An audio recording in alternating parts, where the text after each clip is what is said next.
So this is, you probably saw this already. I'm usually the last person to see these kinds of things. This is called 4,000 Years of Medicine.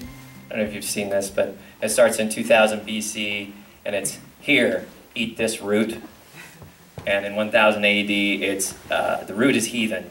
Here, say this prayer.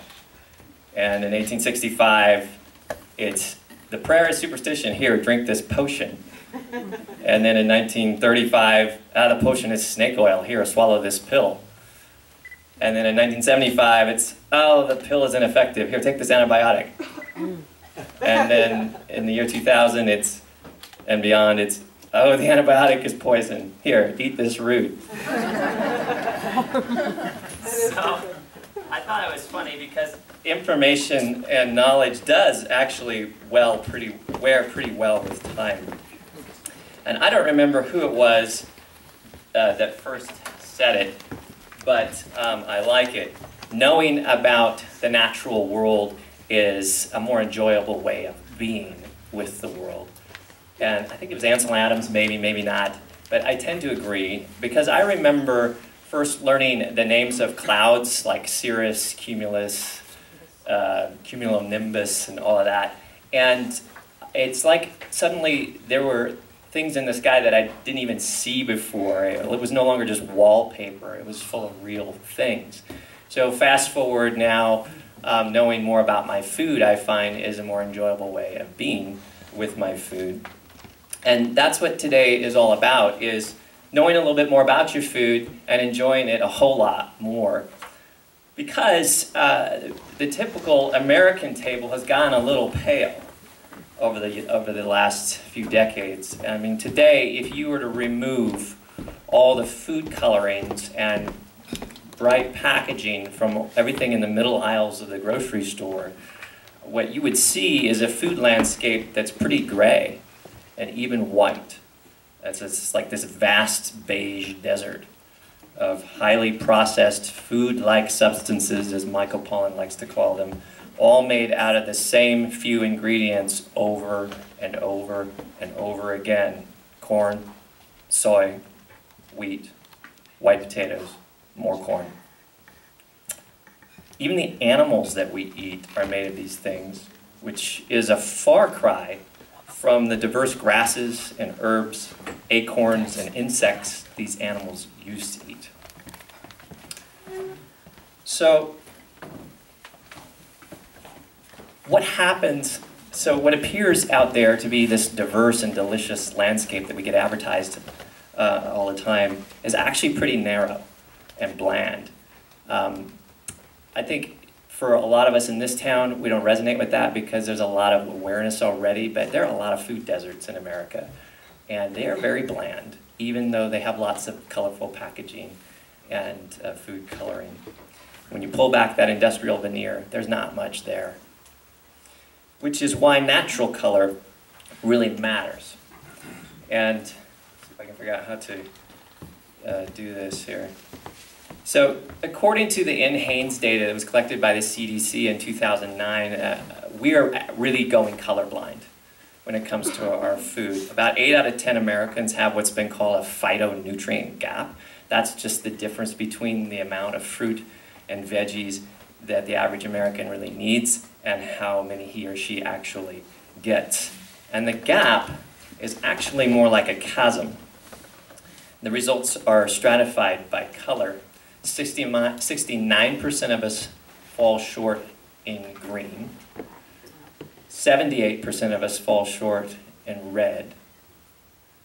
79% of us fall short in orange and yellow compounds.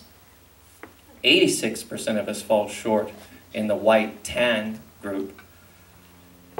And 88% of us fall short in the blue, purple, black anthocyanin group that we'll talk about towards the end of this lecture. So what are phytonutrients anyway? That's kind of a big, ponderous word. Phytonutrients are just plant compounds, plant substances that are not vitamins, they're not minerals, they're not enzymes. In fact, there's a running tally of these things. There's 25,000 phytonutrients that have been identified so far, And that number just keeps growing every week, it seems. Many of these plant compounds are associated with a plant's color. All the hues of the colors we just went through, the primary colors we just went through, and all the hues in between are actually generated by these plant pigments that are phytonutrients, like the anthocyanins I talked about there at the very end, that's responsible for all the really deep red, almost black, and blue, purple, black colors that you see on the outer protoziles of the spore. So it's become popular now in nutritional circles to speak about eating a rainbow of healthy foods as a way of getting as many of these diverse compounds into our bodies as possible. It's important to emphasize that these are not the same as vitamins. And I'm going to just say it like it's been said several times, because they cannot be obtained from eating vitamin-enriched processed foods, like bread or cereal. And they can't be obtained from taking vitamin supplements. I mean, when's the last time you saw a supplement contain 25,000 compounds, right? I like to think of them as sort of body paint or body armor. And they have a lot of different mechanisms, and again, the mechanisms of action for these phytochemicals are expanding as we discover more of them, so this is not an exhaustive list, and it's probably already out of date. But so far we know that they prevent oxidative stress, which is just living causes oxidative stress, but particularly toxins in the environment cause more, or stress itself causes more. Oxidation is just when things rust, like body rust. So you can give yourself rusting from the inside out. That is oxidation. And so these are, you've heard of antioxidants, right? So these function as antioxidants. They lower inflammation by that mechanism and others. They preserve tissue elasticity, which is probably particularly interesting to many people in this room in the martial arts community. They modify cell signaling. Cells talk to each other with all sorts of interesting chemicals, and those chemicals are either expressed or suppressed by the types of phytochemicals that are in the environment. They help you detoxify and balance hormones. They send cues to the body to either make more or less, and get rid of or hold on to hormonal moieties. So, and they protect against all kinds of chronic diseases because of all of those things. And our knowledge of the cell signaling point, I think, is really interesting because it's been exploding. Phytonutrients actually can influence how cells talk to each other. And I want you to think about that for a moment, because what we're saying is, I find this satisfyingly intuitive, but what we're saying is that the plant kingdom actually crosses over into the animal kingdom and determines how animal cells talk to each other. That's pretty crazy, and it makes you wonder what happens to an animal that's evolved to eat grass and herbs when it's cooped up and fed only grain and protein pellets. Does that change the cell signaling? And does the internal cellular chatter get kind of angry and inflamed and a little fatter than it would have gotten? I think so. And we are actually learning some interesting things about humans right along these lines. So, a fun fact that most people don't realize is that obesity is actually associated with a relative lack of nutrients. So most of us think of obesity as a state of overnutrition. But researchers are finding that it may indeed turn out to be a state of undernutrition.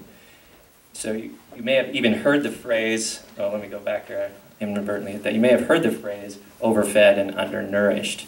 If you haven't, you probably will. This won't be the last time.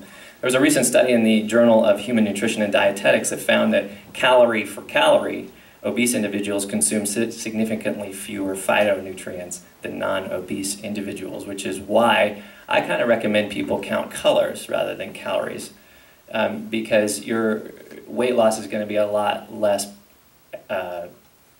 mentally intensive counting calories, and a lot more, you're going to be getting a lot more out of it in the process. The study that I just talked about used a formula that you can see here, just it's called the Dietary Phytonutrient Index. And you can, just by looking at the numerator and the denominator, you can see that all this does is just express the percent of calories in your diet coming from phytonutrient-dense foods. That's all it's saying. And this formula, as you can see, is entirely agnostic about total calories. It cares about the quality of the calories, not the quantity. And that's the message.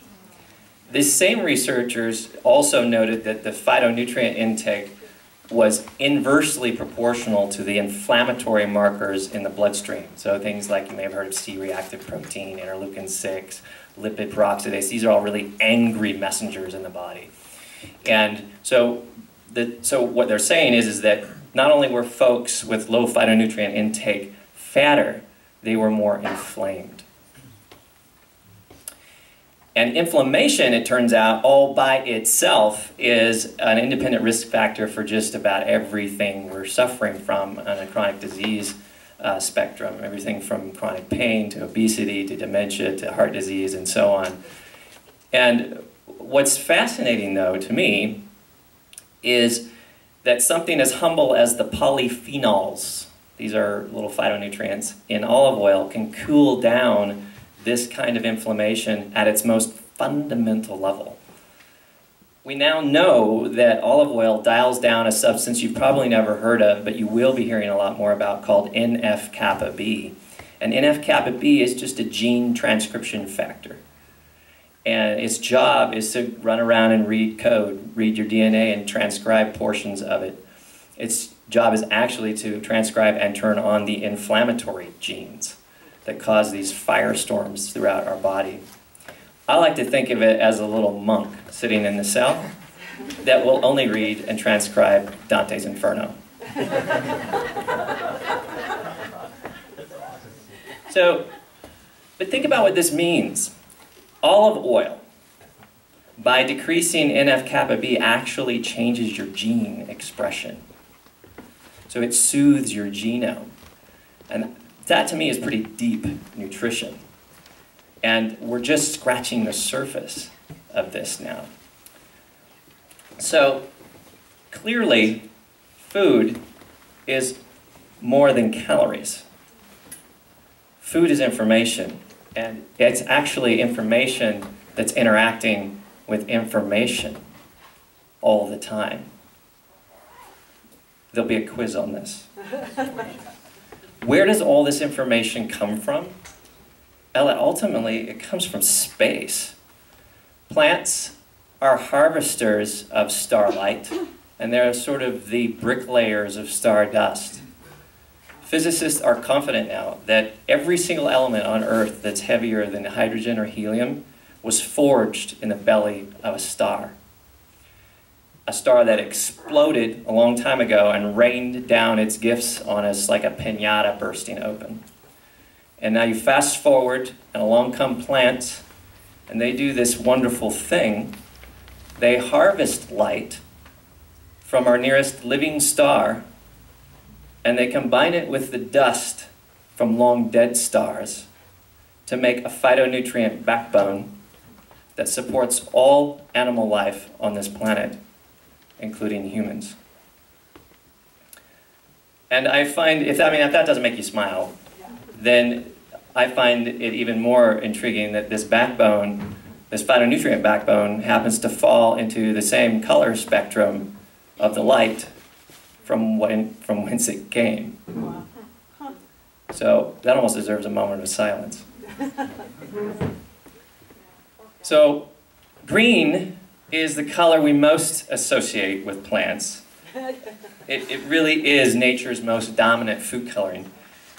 And it's been the backdrop of our ancestral life for as long as we have had ancestors, which is probably why green spaces tend to be a lot more connecting and soothing to us than, say, concrete and glass. This is my son connecting with green. And I think this kind of connection actually helps him eat his greens. Because in my experience, at least with my kids, they tend to feel better about new foods if they've had some experience with them before they arrive on their plate. I don't know what it's like with your kids. So what are the compounds in green that connect us biochemically? The list is actually enormous. I chose 5, and then I decided to only talk about 3 because well, we already mentioned phenols there in the olive oil, so we kind of did 4. We'll do 4. We're going to talk about glucosinolates and catechins and folates. Glucosinolates is the category of phytonutrients that gives cruciferous veggies or the brassicas their famous sort of anti-cancer properties that get touted a lot. It's also what makes them a little stinky because glucosinolates contain a lot of sulfur. And it turns out that your liver needs plenty of sulfur to eliminate toxins, and toxins are associated with cancer. So part of the way these things help decrease cancer is by helping you eliminate toxins. They also help you eliminate something else, which is not really a toxin, but can be a problematic, and that's estrogen. So when you chew or chop cruciferous veggies, the glucosinolates break down into these compounds called indo-3-carbinol and sulforaphane, and these compounds actually help the liver tag estrogen for delivery to the gut through the bile and elimination from the body. And this makes women who consume large amounts of cruciferous veggies less likely to develop estrogen-sensitive breast cancers, uterine cancers, and cervical cancers. And for men, there may actually be some advantages to clearing out estrogen as well, because we do make estrogen. And what we want is our testosterone to be less opposed by estrogen. Most men want that after 40. That sounds pretty good to me. So, the next category is catechins. And the catechins you can just think of as being the green tea compound. People have kind of called me Dr. Strangelove in the past when it comes to bitter compounds. I used to be known for my jet black coffee, when I drank a lot of that.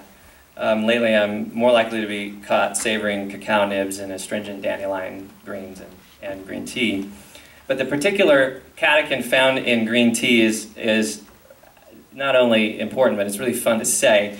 Epigallocatechin gallate, right?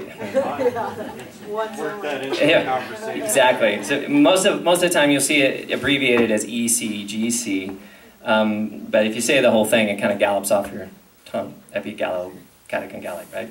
So, but according to the National Institutes for Health, the ECGC is, quote, the most effective cancer chemo preventative in green tea. And so now you can impress your friends when you go to Starbucks because they're going to order something like a triple sugar, double backflip, no whip mocha, and you're just going to have a cup of epigallocatechin gallate, please. You're probably not going to do that, but you can do that in your head, and it's kind of fun. The next compound I want to talk about is actually a vitamin, and the only reason I'm including it is because it's so important. These are the folates. The folates are an incredibly important B vitamin, B9, and they're worth mentioning here in this context because leafy greens are one of the best sources of biologically active B9, and I want to emphasize what that means here, biologically active, because typical vitamin supplements offer you only a man-made synthetic form of B9. It's generally called folic acid, generically called folic acid. Folic acid has to be metabolized by a really slow and inefficient enzyme in everyone. And so there's a lot of unmetabolized folic acid running around in most of us now because folic acid is now supplemented even in most foods. And it's been helpful in preventing neural tube defects, but there's some concern now that unmetabolized folic acid, synthetic folic acid, may be linked to certain types of cancers. The jury is still out on that. So intuitively, you're better off starting with the biologically active forms of folate that come in food rather than trying to shove an inactive form down a sluggish pathway. And like I said, there's some evidence that may actually be detrimental. And then there's a whole other problem. About half the population, depending on your ethnicity, is affected by more genetic changes in the way folate is handled far downstream, whether it gets totally activated or not. And for this population, just taking folic acid way upstream, you're just not going to convert it into the active forms like folinic acid and methylfolate. So if you take a supplement, I would ask you to insist that it contains either folinic acid or methylfolate. And I'm surprised that the prenatal supplement industry has been so slow to recognize this tremendous genetic variability in human folate metabolism. You'll have to look around to find supplements like these, or you can just eat a tremendous amount of leafy greens, right? And I've saved the best aspect of this for last, unless you think this is just an issue for pregnant women. Folates are not just important in prenatal nutrition, where they prevent neural tube defects like spina bifida. They are also critical now, we're finding, for adult mental health. So if you struggle at all with your mood, and who doesn't, there is a whole body of research now linking genetic variations in folate metabolism to major depression, bipolar, and schizophrenia. And these genetic variations truly affect a huge number of people, more so in certain populations. So whatever else you do with your life, eat your greens. A lot of greens.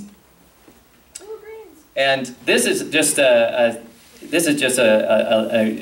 picture of some easy ingredients of how we prepare spinach, because it's so simple this way: olive oil, some sea salt, lemon, and fresh garlic. And you just saute that together, and you've got this wonderful, easy, fast way to get your greens. And you can see that these are not overcooked. We didn't cook the heck out of this. So it's just basically wilted. So, and if you're wondering what kind of green foods are out there, you've got olives, avocados, green tea, leafy greens, artichokes, asparagus, limes, broccoli, cabbage, Brussels sprouts, bean sprouts, bell peppers, bok choy, watercress, and that's just what I could fit on there, right? Which takes us now to the power of red. And I think this one deserves a little bit of a story. So, in the spring of 2009, my wife and I, so she's here today, actually. Thanks for being here. We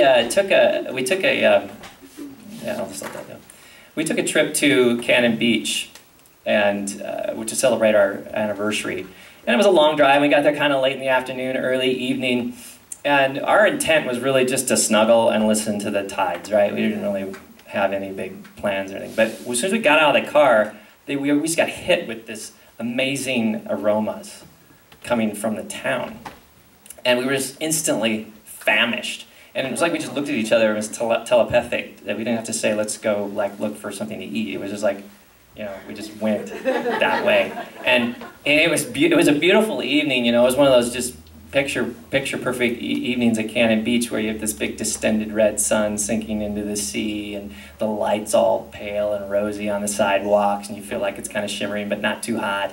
And you're walking along, and you're literally following your nose into a town that you don't know very well. And we finally came upon this kitchen at the other end of town, which was amazing to me, because I swear we could smell it all at the other end. With the doors flung wide open, and there was all these incredible smells coming out, and I think they were trying to cool the kitchen down with the evening air, but I also think they knew what they were doing in terms of bringing people in. So we finally halted there, and it was this bustling kitchen. There were two chefs, husband and wife it turned out, who were scurrying around putting the finishing touches on like this feast that looked like something for the Duke of Orleans or something.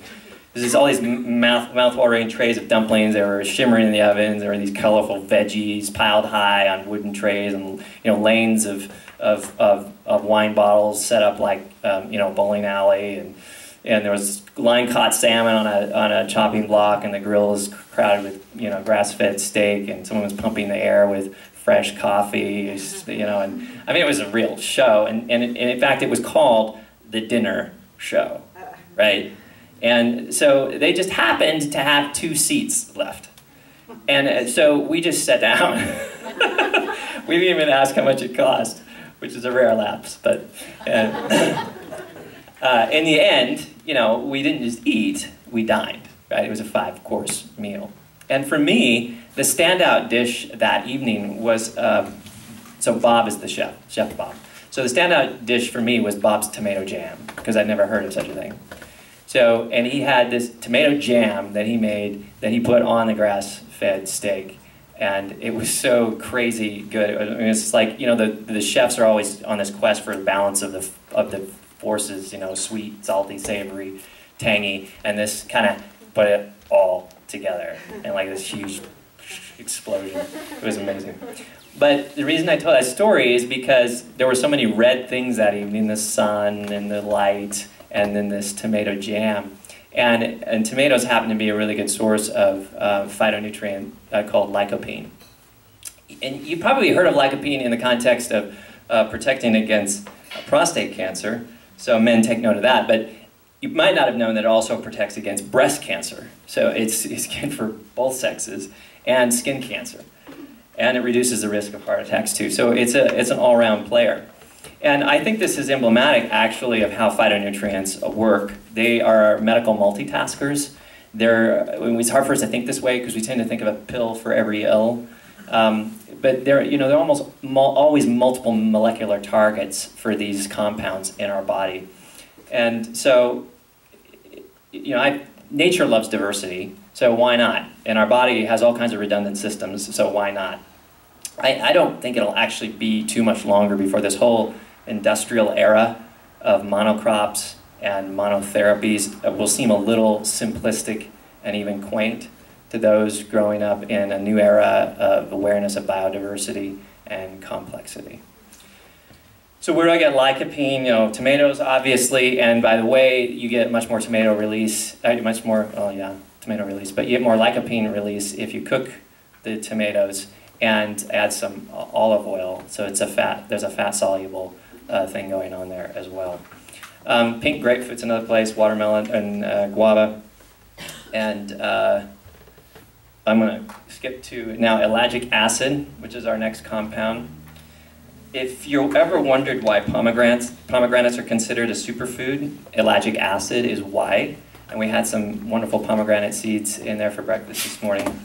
The research on ellagic acid points to a number of cancer-cracking possibilities for this compound, and it's so much so that even the American Cancer Society kind of admits that the results are promising, but of course it's cautious about making any claims for ellagic acid just based on cell cultures, animal studies, and limited human trials. And that's good science, right? But it's good scientific method, shall we say. But I think that waiting until all the results are in before you personally choose to include more pomegranates and more ellagic acid in your diet isn't a very good application of the scientific method. So there's all kinds of studies. You can ask me about them later. I think in the interest of time, I'm just going to let you know that they exist and move on. Another place to get ellagic acid is from strawberries. Who could resist strawberries? From my daughter. We actually use berries when they're in season and ripe as kind of our primary dessert, just kind of all by themselves, and pomegranates as well. Raspberries and cranberries are also wonderful sources. And if you're stumped on red foods, get out your red marker and start picking them off. We got cranberries, raspberries, strawberries, cherries, pink grapefruit, tomato, red pepper, radishes, radicchio. That's one people forget about a lot. Radicchio is those really colorful, small. They kind of look like a crucifer. They look like purple cabbage, but they're not. And rhubarb, and then rooibos tea. Rooibos tea is another great source of red compounds. Okay, let's move on to orange, because one shade lighter than red is orange. And it also happens to be in order of our need. So I like to talk about preparing your mind for orange, because there's a couple things that are not quite intuitive about how to extract nutrition from orange. We're going to consider the carotenoids and bioflavonoids. These are not the only compounds in orange, but I want to single them out. It turns out that if we're going to get everything we need out of orange, we're going to need both water and fat. And we're probably going to need to cook it as well. So it is true, we're going to need fat. It's probably not what you've been told, but I'm here to tell you that asceticism will not help you here. Because what good is it to eat healthy food if you can't absorb it? And what good is it really to eat your sweet potatoes or your yams without butter, in my opinion, right? So this is a great example of where health and joy align. And I think that that's sometimes gets lost out there. I see this, Jennifer, our chef, nodding her head. And there's more to this, because if you add some healthy fat to a starchy vegetable like our sweet potato or our yam, you're also going to lower its glycemic index. That's the rate at which it spikes your insulin and messes with your blood sugar, mood, and energy levels. So, and then, since we're eating an orange food and not a white potato, you're already lower glycemic. So you're really starting to stack these benefits together. So I like to even think of a new mantra. Like, preparing the mind is preparing the table. And I think that's not a bad mantra, because if you don't prepare your mind, someone else will. Dietary dogma is everywhere, right? So you got to drill down on this for yourself. Next up is the bioflavonoids. These are water soluble, and they don't have to be cooked to be released. So raw foodists can actually get this no problem. And these compounds work in tandem with vitamin C to actually make vitamin C do what it's supposed to do. So it's no wonder you find them in foods where you would think of vitamin C being, like oranges, grapefruits, tangerines, and nectarines. So if you thought that the makers of Tang had reproduced the benefits of any kind of citrusy thing by adding vitamin C to their drink, you're sorely mistaken, because without the bioflavonoids, the vitamin C doesn't do very much. They have to work together. And nature has a way of putting these things together in synergistic relationships, which is probably why some studies show that whole foods outperform vitamin supplements in unexpected ways. And I would use unexpected with air quotes, because it's only unexpected if you're a lab rat who thinks that nature is this giant manufacturer of one-off drugs, like a pharmaceutical company. But it's not at all unexpected if you've come to view nature a little more humbly and holistically as a symphony of interactions with no solo acts, ever. So together with vitamin C, bioflavonoids lower our risk of all kinds of things, heart attacks, cancer, stroke. They're a major antioxidant. And they also help your connective tissue stay strong, right? Vitamin C is necessary for collagen, and so which is in your teeth, in your bones, everything that holds you together. So it's a team effort, and so we'll just say, yay, team. So orange foods, you got your fruits on top there, mango, orange, papaya. Oh, and turmeric. Now, turmeric is a lecture all by itself, because turmeric not only has the orange compounds we just talked about, but it also has some amazing things, curcumin, and just trust me on that. You need more turmeric in your diet. It's kind of hard to get working because it's a pretty strong flavor if you're not used to it. But South Indian cuisine includes a lot. That's where all the orange colors come from in the curries. Okay, and then you got sweet potatoes, yam, squash, carrots, and pumpkin. So, the power of yellow. Now, yellow actually is one of my favorite colors, because not least of all because it reminds me of the rising sun, but it's also just a happy color. It's warm, it's like new beginnings, and it happens to be chock full of nutrition as well. The yellow color in plant foods is generated by a constellation of compounds that are yellow carotenoids rather than the orange ones. These are lutein, zeaxanthin, and rutin. And these compounds are actually used by the plant in photosynthesis to dissipate excess light energy so that the chloroplast doesn't burn up like a crappy light bulb. And when you eat plants that contain lutein and zeaxanthin, somehow the zeaxanthin and the lutein actually find their way intact to the retina of your eye. And to me, that's a little kind of woo-woo, because it's like these compounds somehow know where to go. They go directly from the light receptor of the plant kingdom to the light receptor of the animal kingdom, where they perform a really similar function, by preserving the cells so they don't burn out from all the light hitting them. That's crazy. So from the fires of photosynthesis, we get basically retinal sunscreen. And this is critical because sunburned cells in your eye are kind of like these proud samurai warriors. They'd rather die honorably than serve you poorly. And when they go rather quietly and with dignity, and then they don't always get replaced. And this leads to a really tragic condition called macular degeneration, or central vision loss, which just happens to be the #1 cause of blindness in the United States, affecting about 10 million Americans as we speak. You don't need to know these mechanisms to get the benefit, right? I mean, humans have been benefiting from eating plants for countless generations with nothing more to go on than grandma's advice to eat your veggies, right?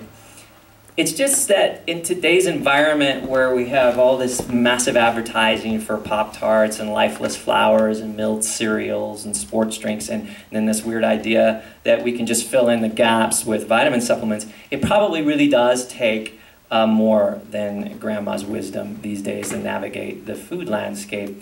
And so we need a little more re-informed common sense. And I feel like that's where I come in. That's why I'm here. I consider myself to be in the epiphany business. My job is to help you pull the stuff from the back of your brain back to the front of your brain and let it fall directly into your heart where it can change your life. Because here's the really good news. Yellow foods are everywhere, right? They're super easy to get. And they're, you know, some of them are really obvious. It's like they bottled the sun and they're like neon shouting at you. And others take a little imagination, because you may be wondering why kale and spinach on this list. I mean, aren't those green? Yeah, they are green. But green contains yellow. You just can't see it because the chlorophyll is still there. The green chlorophyll is still there, masking those colors.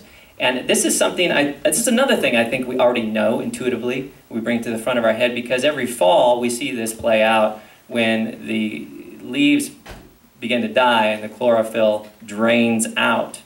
What's left is all the other colors that were masked, the other phytonutrients in those leaves, okay, the yellow, the orange, the red, and so on. So by all means, eat your greens to get your yellows. And when you are looking at other foods, like let's say potatoes, for example, try to choose potatoes that have some color all the way through them, not just on the outside. So like these Yukon potatoes or French fingerlings rather than your bland white russets. And if you tolerate nightshades, you can snack on yellow bell peppers all throughout the day. You can make a spinach salad with Asian pear. You can get adventuresome and use some star fruit for breakfast. One of the things that's becoming a frequent flyer at our house is ginger, which is kind of covers a couple categories: yellow, white, orange compounds. You can make ginger tea with lemon, fresh ginger tea with lemon. One of the things that I do is I take about an inch of ginger, like a good chunk of it, and I'll squeeze it through a garlic press as hard as I can into about 16 ounces of water. And then put in put in a tablespoon of either lime or lemon. I actually prefer lime, and then some apple cider vinegar as well. And I find that to be an actually fairly energizing drink, especially since I'm coming down from my long addiction to caffeine. So it's good. It's good, and it's definitely a way to get some more of these compounds in your diet. So, which brings us, kind of a segue here, this is kind of a white tan food, even though it has yellow carotenoids and stuff, and orange things. It just brings us to the power of white tan. Now, I think it's obvious from the picture that I'm not talking about white tan foods like bread, pasta, beer, potato chips, pretzels, and those types of things. 86% of Americans fall short in their consumption of white tan phytonutrients. And that is a fact that puts this in the second most wanted position on the American table. First position belongs to purple, which we'll get to. So the phytonutrient spectrum of white tan is like enormous again, and I thought I'd talk about 4, and I thought no, I'm just going to talk about 2. We'll talk about lignans and allicin. Now, if you're a man, lignans might get your attention because lignans have the potential to boost testosterone, and I think this adds a kind of a new meaning to the term plant strong. I'm not a vegan, by the way, but this adds new meaning to the term plant strong. How so? Well, whether you like the idea or not, men make estrogen from testosterone. So testosterone is constantly in the process of being converted to estrogen, and that requires an enzyme called aromatase. And lignans are found in many things. And there are a lot of aromatase inhibitors. So lignans happen to be an aromatase inhibitor, so that enzyme gets inhibited by lignans and bioflavonoids and a bunch of other things. But when this enzyme is inhibited, what you get is a decreased conversion of testosterone into estrogen. And that might keep a little more of your capital T around for whatever you need it for. Many natural bodybuilding supplements take advantage of this, actually, and then they'll charge you big bucks for it. All they're doing is giving you some concentrated aromatase inhibitors from the plant kingdom. So what I tell men over 40 who are feeling a bit down under, is that you could take an expensive supplement, or you could try eating more whole food lignans and getting more exercise and more sleep, and then see what happens to your T. Lignans happen to work for women too, but with a slightly different health benefit. Because when you use whole food to inhibit aromatase, it might be actually the best way, natural way, for women to reduce their risk of estrogen-sensitive breast cancers by reducing the fuel for that cancer, which is estrogen. This is a different way of doing it than the crucifers. The crucifers help eliminate, this decreases the production. So by eating a wide variety of foods, basically, you're going to be balancing your hormones, both the production and the elimination of them. A word about flaxseed. This is golden flaxseed, sometimes much darker than this. I recommend that you grind your own flaxseed because the omega-3 fatty acids in ground flaxseed are extremely vulnerable to oxidation. They start rusting, if you will, right away. And the only thing worse than not getting your omega-3s is getting them oxidized. Okay? We don't want, anything that's oxidized becomes a center of oxidation in our own body that we have to mop up. So we want these things to be fresh. So what we do at home is we actually grind these and maybe only about 3 days worth, put them in a sealed container, and then put it in the fridge, and then grind it again 3 days later. So I mean, we don't do it every day, but we certainly don't buy it pre-done that's been sitting on the shelf for who knows how long. It tastes better too, because the oxidation is a rancid flavor. So this is what I'm saying, is that knowing about your food is actually increases your enjoyment, literally, not just in an academic way. It actually tastes better when you know what you're doing, right? Okay, let's talk about sesame seeds, because sesame seeds are also a great source of lignans. And one of the things that we do with sesame seeds is we consume them as tahini a lot at our house. And I like this recipe because this is an actual photo from our house of us getting ready to make this. This is tahini dandelion greens. And you can see I'm hitting a lot of things at once here. I'm getting the olive oil, I'm getting the tahini, I'm getting bioflavonoids in the citrus, I'm getting the allicin, which we haven't talked about yet, and the garlic. I'm getting greens up the yin-yang. And when you saute that together, you get this really wonderful, pungent dish, which is really the only way that I think you can really stand dandelion greens, because they're so bitter. They need a lot of fat to cushion that bitter alkaloid taste. And adding the olive oil and the tahini and the nuttiness of that actually really helps. Our kids will even eat this, so this is a huge, huge breakthrough. let's talk about garlic. The main component in garlic that gives it its incredible health benefits is called allicin, A-L-L-I-C-I-N. And it appears to be responsible for many of garlic's astounding health benefits, which include anti-cancer, antibacterial, antiviral, anti-clotting, and maybe even antihypertensive. So it's kind of an allicin in one drug, the pun is intended there. But here's the deal. You have to crush the garlic first and let it sit for at least 5 minutes, preferably 10, before you're going to get enough allicin. Because allicin doesn't actually live inside of garlic. It's a compound that's made on the spot when you burst it open, and two precursor molecules, one's called alleine and the other one's an enzyme alliinase, combine to form the allicin. And if you don't give it enough time to form, it's not going to happen once it hits the heat, because the heat destroys the alliinase. So you're done. In fact, there was a study done in Israel recently where they just nuked some garlic for 30 seconds in the microwave, and it destroyed 90% of its cancer-fighting properties. 90% of the allicin was gone. Would not be formed after that, and didn't taste any different. This is something you're not going to be able to taste intuitively. Oh, now it's healthy, now it's not, I can taste it.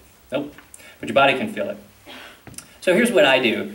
What I do at home is I'll bust out the garlic cloves and I'll just put them on a board, and I'll take the flat of the chef's knife and I'll just give them a good crush, right? And then I go get the pan ready. And you know, if you're using stainless steel pans, or most pans take a little time to warm up, you want the metal to kind of expand even before you put the oil in, so that the oil goes down into the grooves. And so by the time you get done with that, that's 5 or 8 minutes by the time you do all that, and then you have made your allicin. So I think by now you might start be getting the feeling that food isn't just like medicine. Food is medicine. And you're really going to see that coming up. Oh, well, let's just talk about these. So I want to make sure that you see the landscape here. White tan foods include like cloves, so spices, and nuts, and cinnamon, and of course onions, and sesame, some grains, quinoa, sauerkraut, you know, and that gets a couple things going there. That gets you back into the crucifers. And so a lot of these things are not, they're like Venn diagrams actually, they overlap. They're not, it's like a true rainbow. Like there's not a seam, okay, now we're in orange, now we're in red. Okay, so let's look at the power of blue, purple, black. So this color sort of, in my mind, sort of screams to be noticed. I mean, it's kind of gaudy. And it feels like it's trying to get us to eat it. So let's look under the hood and see what's going on to produce these colors.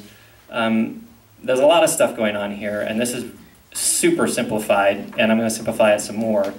Over let's go to the right-hand side of the screen. I just want to mention resveratrol, because this has gotten a lot of press already, and because it's gotten so much press as an anti-aging compound, I'm not even going to talk about it today. I'm going to skip over here to anthocyanins, because they occur in other colors too, like red.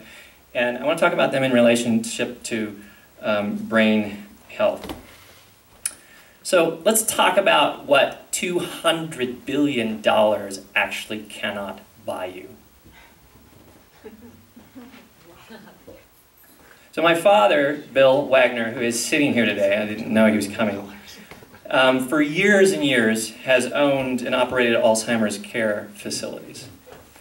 And so I've kind of had a unique opportunity through the years to observe both the sort of the medical and financial impacts of this disease.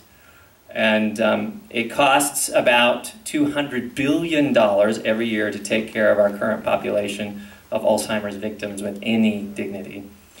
And that's billion with a B. And that number is actually mushrooming now as baby boomers move into Alzheimer's age.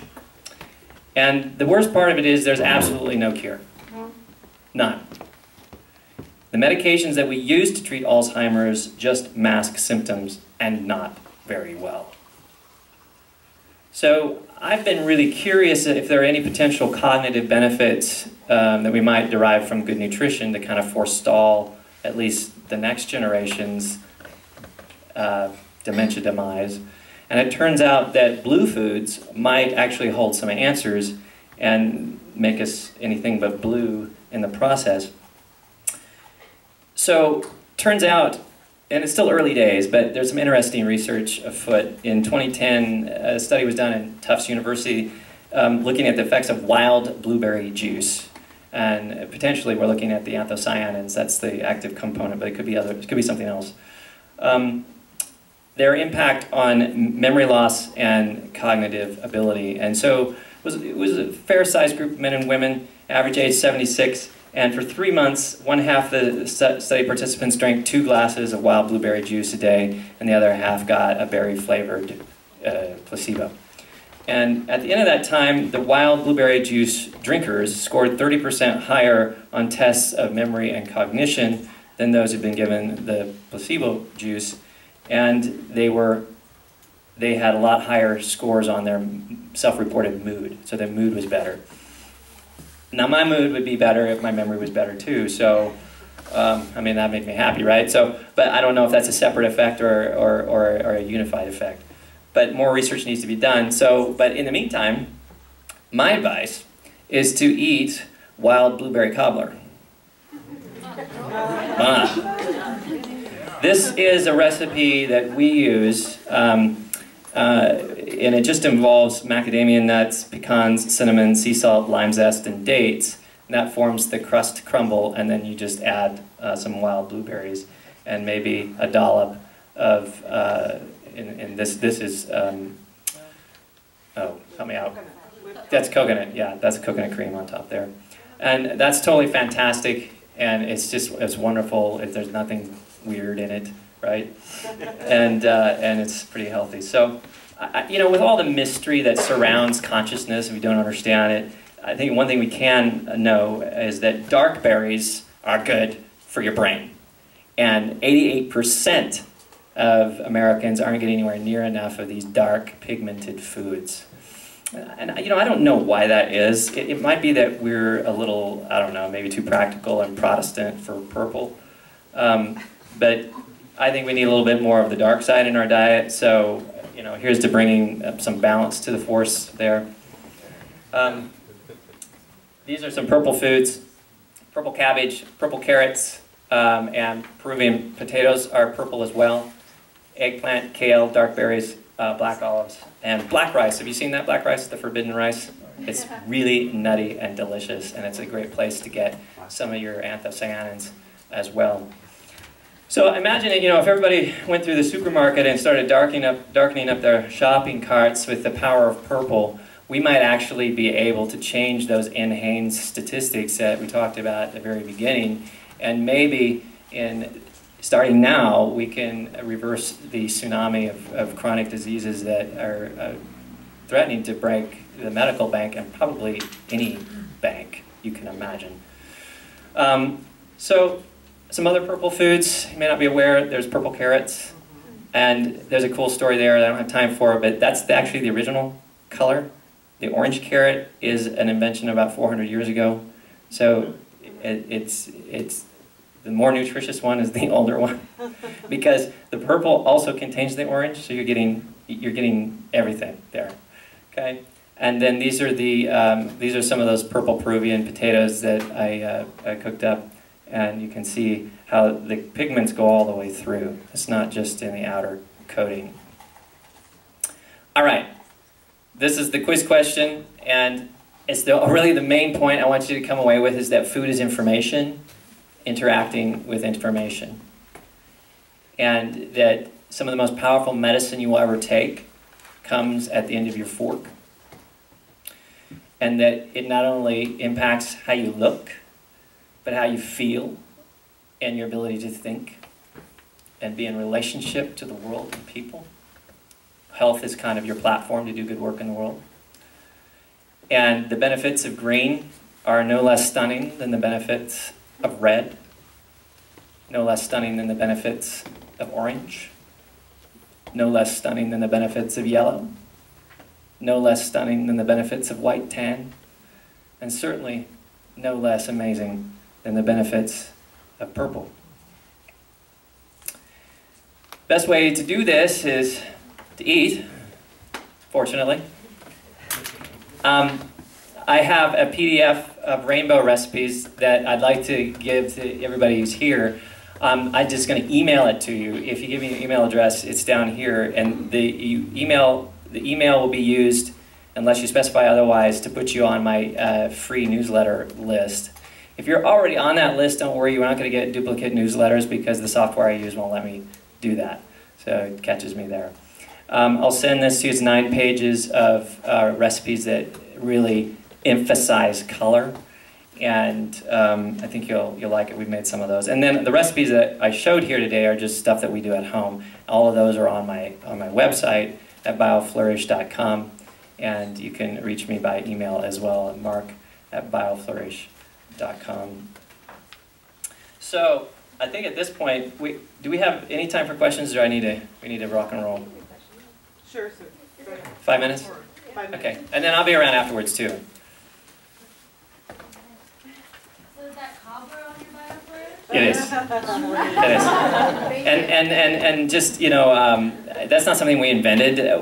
There's the story behind that is there's a gal who runs this beautiful raw food blog called what is it, Nouveau Raw.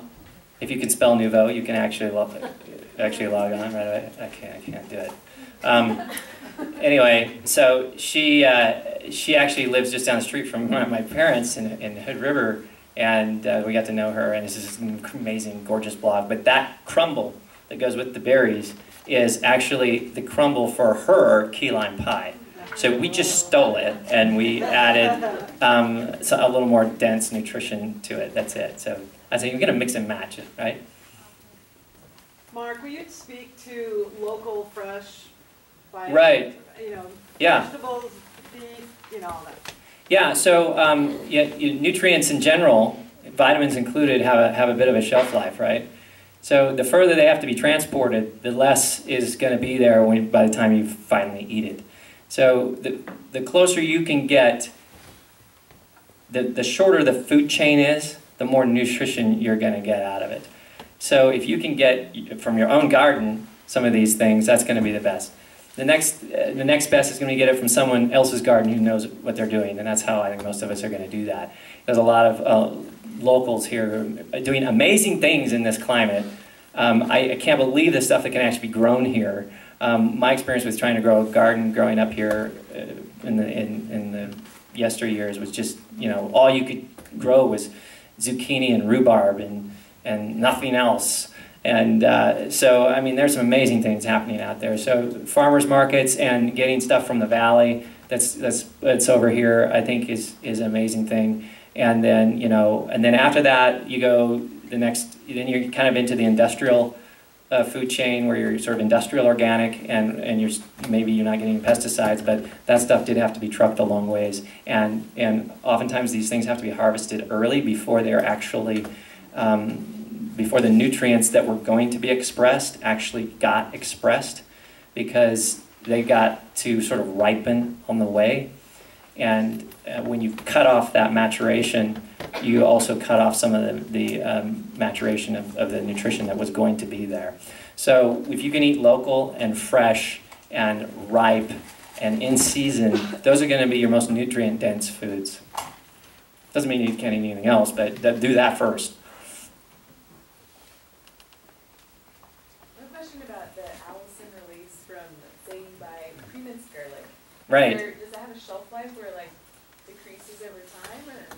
God, that's a good question. I don't know the answer to that question. I don't know how. I mean, the allicin itself is heat stable, so it must be a pretty stable molecule, because once the allicin has been made, it doesn't get destroyed by cooking. It's the enzyme that gets destroyed. So that's why you need to give it a little bit of time to do its job, converting the alliin into allicin, before you cook it, because the enzyme will get destroyed. It's very heat labile, heat sensitive. But I don't know the actual answer to that question. I'm just guessing that it's, you know, if you bought pre-crushed, unless they did something to it, if they pasteurized it, or they, I don't know. I don't know, if it's raw, seems like it should be good to go. Yeah. So if you're intending to consume the garlic raw, and you got your garlic press and you put it in your Vitamix or into your salad, right. That can just go on and go, and you don't have to wait 5 minutes? Or what right. Exactly. It's only the cooking that is the problem. And so you just need to give it a little space to do its thing before it hits the pan. Yeah. I have a question about vitamin supplements. Yeah. If you're eating the way we should be eating, do you recommend vitamin supplements? Yeah, that's a great question. I'm so glad you asked, because I actually do take some vitamin supplements. And, you know, the reason I take them is because I actually did some testing to see where I was low. There were some issues with my digestion. You know, it's one thing to eat food, but if you're not digesting it, then good luck with that. So there's all kinds of reasons why you may still not be adequately nourished, even if you are eating great food. And that becomes a bio-individual thing that you need to work out with a healthcare practitioner. You know, the blanket supplementation is better than nothing if your diet isn't where you want it to be. But my point was that is that you can't rest on that securely and think that because it's got all the known vitamins in it that you're done. Because it's these 25,000 other compounds that aren't in that thing, and you need those too. Thanks. Yeah. Do you recommend a diet that can control or even reverse type 2 diabetes? Yeah, and I think our next speaker is going to address that a little more directly.